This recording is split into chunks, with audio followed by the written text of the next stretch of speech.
Hello students, welcome to study 24। तो चलिए अब देख लेते हैं हमारे कुछ फिलर्स के question, fill in the blanks, जो आपके बहुत ज़्यादा इंपॉर्टेंट हैं। सारे के सारे बहुत इंपॉर्टेंट हैं। प्रीवियस ईयर में भी क्या है आपके आए हुए क्वेश्चंस हैं। ठीक है, तो पहले हम लोग देख लेते हैं जो मैंने सेंटेंस इंप्रूवमेंट की क्लास ली थी प्रीवियस, उसमें मैंने होमवर्क जो दिया था उसका आंसर हम लोग देख लेते हैं। ठीक है, हमारा क्वेश्चन क्या था, I will not go till he arrives. ठीक है, मैं जब तक नहीं जाऊंगा टिल ही अराइव्स। तो ये बताइए, जब तक वो आ नहीं जाता तब तक मैं नहीं जाऊंगा, ये इसका सेंस है। ठीक है, unless he has arrived, till he has arrived, until he arrives, या फिर नो इम्प्रूवमेंट होगा। कौन सा आपका करेक्ट होगा, ये मैंने आप लोगों से पूछा था। बहुत से बच्चों ने कमेंट किया है, आरती पटेल जी हैं, लोकेश जी हैं, उन्होंने किया है। उन्होंने और क्वेश्चन का किया, लेकिन वो होमवर्क मिस कर दिया उन्होंने कि ये वाले क्वेश्चन का आंसर भी आपको करना था। उन्होंने और क्वेश्चन का भी आंसर करा है। तो आप लोग ऐसे ही आंसर करते रहिए। मुझे बहुत अच्छा लगा कि आप लोगों ने क्वेश्चन के आंसर करे हैं। ऑप्शन वाले का किया है और क्वेश्चन के भी आंसर करे हैं, आरती जी ने, लोकेश जी ने। इस वाले का भी आपको होमवर्क का आंसर करना था कि इसका क्या आंसर होगा। ठीक है, तो चलिए मैं बता देती हूँ कि इसका क्या आंसर है कि I will not go till he arrives. Unless हम लोग कब लगाते हैं, अनलेस होता है कंडीशन के लिए। ठीक है, कि यदि वो नहीं ऐसा, यदि आप ऐसा नहीं करोगे तब तक, यदि unless you work hard you will not succeed. ठीक है, you will not get success, कि आपको अगर आप क्या नाम है मेहनत नहीं करेंगे तो आप क्या है सक्सेस नहीं पा सकते हैं। जैसे कंडीशन हो गई, यदि आप ये काम नहीं करोगे तब वो नहीं होगा। ये कंडीशन के लिए आपका आता है अनलेस भी और अनटिल भी। लेकिन अनलेस क्या होता है, कंडीशन होती है, पीरियड हो गया आपका। और अनटिल क्या होता है, जब स्पेशली टाइम की बात होती है। अनटिल भी आपका कंडीशन में आता है, लेकिन अनटिल किसके लिए आता है, जब हम टाइम की बात करते हैं, कि स्पेशली टाइम की बात हो रही है, कि इतने समय की बात हो रही है, कि जब तक वो नहीं आ जाता तब तक मैं नहीं जाऊंगी। टाइम की बात हो रही है ना, टाइम के पीरियड की बात हो रही है। टिल मतलब क्या होता है, तक। टिल मतलब क्या होता है, तक। और हमें बात करनी है कि जब तक। अनटिल ही है, जरा अनटिल आपका कंडीशन बताता है। अनटिल आपका कंडीशन बताता है। इस सेंटेंस में आपकी कंडीशन है कि आई विल नॉट गो, मैं तब नहीं जाऊंगा जब तक वो नहीं आ जाता। जब तक मतलब वो टाइम पीरियड है कि कब तक वो आएगा। तो हम लोग क्या यूज करेंगे, अनटिल। टिल का यूज नहीं करेंगे, टिल का यूज कंडीशन में नहीं करेंगे, यहाँ पर करेंगे अनटिल का यूज। अनलेस होता है आपका सिंपल, आपकी कोई कंडीशन है उसका, और अनटिल यूज करते हैं हम लोग टाइम के लिए। ठीक है, तो टिल ही अराइव्स नहीं होगा, until he arrives is the appropriate। आपका सी वाला ऑप्शन करेक्ट हो जाएगा, जिसका है until he arrives, कि जब तक वो नहीं आ जाता। टाइम की बात होती है, until किसके लिए आता है, टाइम के लिए। ठीक है, टिल नहीं आएगा, टिल तक होता है, नॉर्मल आपका टिल हो गया। ठीक है, लेकिन until आपका कंडीशन में लगता है टाइम के लिए। ठीक है, तो सी वाला ऑप्शन आपका करेक्ट हो जाएगा। ये आपका होमवर्क वाला क्वेश्चन था, सेंटेंस इंप्रूवमेंट का, जो मैंने कराई थी प्रीवियस क्लास में। तो आज के क्वेश्चंस हम लोग देख लेते हैं अपने फिलर्स वाले। चलिए, फर्स्ट क्वेश्चन हमारा क्या है, many things have happened dash I met you last, कि बहुत सारी चीजें हुई हैं dash I met you last, जब मैं तुमसे लास्ट मिला था बहुत सारी चीजें हुई हैं। अब बताइए कौन सा ऑप्शन आपका करेक्ट होने वाला है। यहाँ पर सिंस आएगा, फ्रॉम आएगा, व्हेन आएगा, या फिर बिफोर आएगा। कि मैनी थिंग्स हैव हैपेंड, बहुत सारी चीजें हो चुकी हैं। Since I met you last, या from I met you last, when I met you last, या बिफोर आई मेट। बिफोर क्या हो गया, पहले। बहुत सारी चीजें हुई हैं तुम्हारे मिलने, जब से तुम मिले हो उससे पहले। मतलब ये क्या, ये बिफोर नहीं आएगा। बिफोर आपका क्या, बहुत सारी चीजें हो चुकी हैं जब मैं तुमसे मिला था, ये बात हो रही है, तो बिफोर नहीं आएगा। व्हेन मतलब सिंपल आपका क्या होता है, जब मैं तुमसे मिला था बहुत सारी चीजें हो चुकी हैं, तो जब नहीं आएगा। फ्रॉम मतलब क्या होता है, फ्रॉम हम लोग ऐसे करते हैं ना, फ्रॉम दिस टू दैट, मतलब डिस्टेंस के लिए भी यूज करते हैं। तो यहाँ पर from I met you last, तो फ्रॉम से के लिए सेंस नहीं आ रहा है यहाँ पर। यहाँ पर क्या आ रहा है, जब से मैं तुमसे मिला हूं तब से बहुत सारी चीजें हो चुकी हैं। ठीक है, जब से मैं लास्ट में तुमसे मिला हूं, आई मेट यू लास्ट, तब से मैनी थिंग्स हो चुकी हैं, हैव हैपेंड। तो सिंस आना चाहिए। क्या आना चाहिए, टाइम पीरियड के लिए, कि पॉइंट ऑफ टाइम है आपका, सिंस आएगा ऑप्शन ए वाला। कि जब से मैं तुमसे मिला हूं, जब से मैं तुमसे मिला तब से बहुत सारी चीजें हो चुकी हैं, ये आपका करेक्ट होगा। फ्रॉम नहीं होगा। व्हेन मतलब जब होता है, बिफोर मतलब पहले होता है, तो पहले की बात नहीं हो रही, ये बात हो रही है कि लास्ट में जब से तुमसे मिला था तब से अभी तक बहुत सारी चीजें हो चुकी हैं। ठीक है, तो सी वाला ऑप्शन सिंस आपका करेक्ट हो जाएगा, क्योंकि यहाँ पॉइंट ऑफ टाइम की क्या बात कर दी गई है, कि जब से, पॉइंट ऑफ टाइम की बात कर दी गई है कि जब से मैं तुमसे लास्ट मिला था। ठीक है, तो वो इसलिए हम लोग यहाँ पे क्या लगाएंगे, सिंस वाला ऑप्शन। ठीक है, चलिए नेक्स्ट देखते हैं, despite his dash he had to suffer. ठीक है, डिस्पाइट हिज, डिस्पाइट का क्या मीनिंग होता है? डिस्पाइट का कमेंट करके जरूर आंसर करिएगा कि क्या आपके आ रहे हैं, करेक्ट आंसर क्या आ रहे हैं, आप लोग क्या आंसर्स कर रहे हैं, कमेंट में जरूर बताइएगा कि despite his he had to suffer. Despite मतलब होता है कि इसके बावजूद, के सिवा, के बावजूद। डिस्पाइट मीन्स क्या होता है? के बावजूद, डिस्पाइट।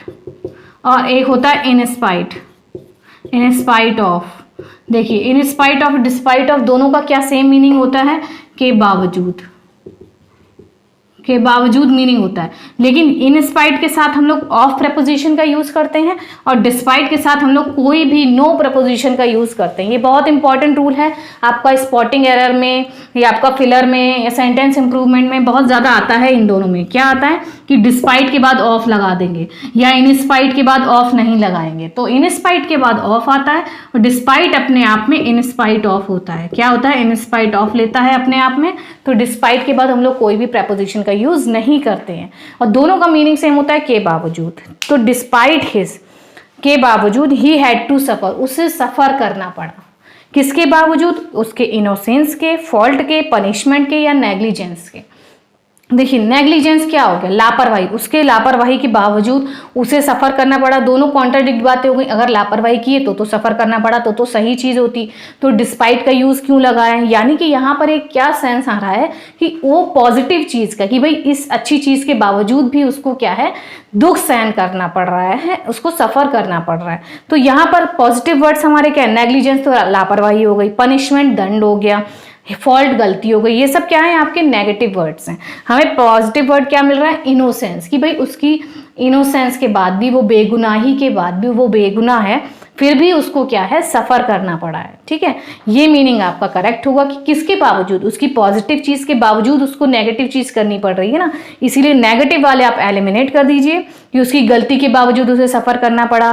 तो गलती करिए तो सफर करना ही पड़ेगा। तो ये तो नहीं आपके मीनिंग बन रहा है। मीनिंग बन रहा है इनोसेंस का, कि उसकी, इसको हटा देते हैं फिर लिखते हैं कि उसकी बेगुनाही के बावजूद, कि वो एकदम क्या है, बेगुनाह है, उसने कोई दोष नहीं करा है, कि इनोसेंस, ठीक है, उसका इनोसेंस के बावजूद बेगुनाही, ये मीनिंग होता है ना, इनोसेंट है कोई पर्सन, बेगुनाह है, उसके बावजूद उसे सफर करना पड़ा है। ठीक है, तो हमें पॉजिटिव वर्ड चाहिए, तभी तो आगे नेगेटिव सेंटेंस की बात हो रही है।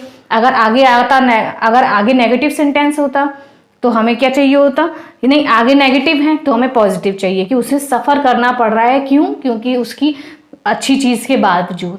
और अगर क्या होता कि वही अच्छी चीज वो कर रहा है, अगर वो ही इज एंजॉइंग, कि क्यों एंजॉय कर रहा है? डिस्पाइट हिज फॉल्ट के बावजूद वो एंजॉय कर रहा है, तब हम लोग नेगेटिव वर्ड लेते। अगर आगे सेंटेंस हमारा पॉजिटिव होता तो उसके बावजूद, उसकी गलती के बावजूद भी वो क्या है? एंजॉय कर रहा है, तब हम लोग नेगेटिव वर्ड लेते। यहाँ पर हमें पॉजिटिव चाहिए क्योंकि आगे नेगेटिव सेंटेंस है कि उसे सफर करना पड़ रहा है उसकी बेगुनाही के बावजूद। ठीक है, वो निर्दोष है फिर भी उसे दंड मिल रहा है, ये मतलब हुआ। ठीक है, चलिए नेक्स्ट बदल देख लेते हैं हमारा। She is the girl dash stole my handbag.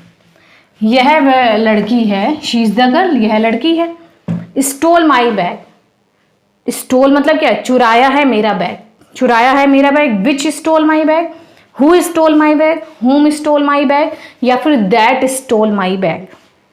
देखिए कि यही वह लड़की है जिसने मेरा बैग चुराया। अब यहाँ पर जो जिसने की सेंस आ रहा है वो क्या होगा? विच होगा, हु होगा, हुम होगा, या फिर दैट होगा। देखिए विच हम लोग किसके लिए लगाते हैं? विच, विच आपका किसके लिए होता है? नॉन लिविंग के लिए ना, नॉन लिविंग थिंग के लिए लगाते हैं, नॉन लिविंग थिंग के लिए। तो विच को तो एलिमिनेट कर दीजिए, विच आपका नहीं आएगा, ये आता है नॉन लिविंग थिंग के लिए। हु आपका किसके लिए आता है? सब्जेक्ट। ये जो हमें यहाँ पर चाहिए रिलेटिव प्रोनाउन, की शी को डिफाइन करने के लिए, यह वह लड़की है जिसने ये बैग चुराया है। तो हु किस क्या है? Relative pronoun. ये सब क्या है? रिलेटिव प्रोनाउन है आपके। तो रिलेटिव प्रोनाउन है जो हमारा सब्जेक्ट को दर्शा रहा है। ये किसको? हुम आपका क्या हो गया? ये ऑब्जेक्टिव हो गया। किसको? ये किसको है? किसको नहीं हमें बताना है, हुम किसको।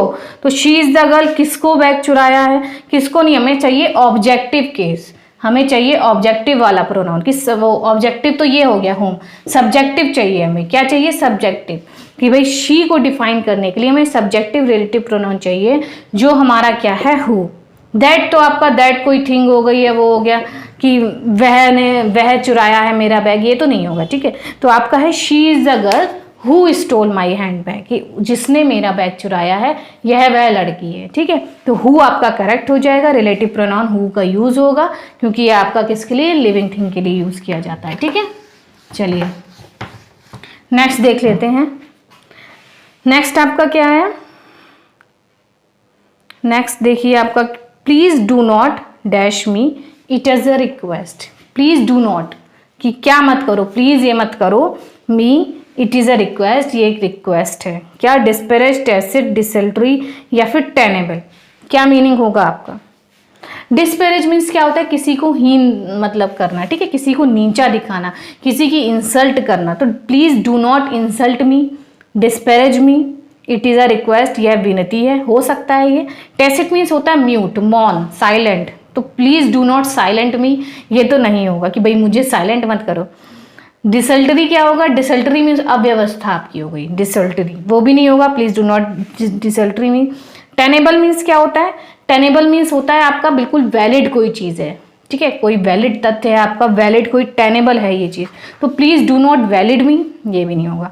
आपका क्या आंसर आ रहा है यहाँ पर, देखिए सीधे वोकैब का आपका था कि please do not disparage me. Disparage इसका मीनिंग क्या होता है कि किसी को हीन भावना रखना, ठीक है, हीन भावना या हीनता, उसको नीचा दिखाना, नीचा दिखाना सही है वर्ड, क्या है, नीचा दिखाना, ठीक है।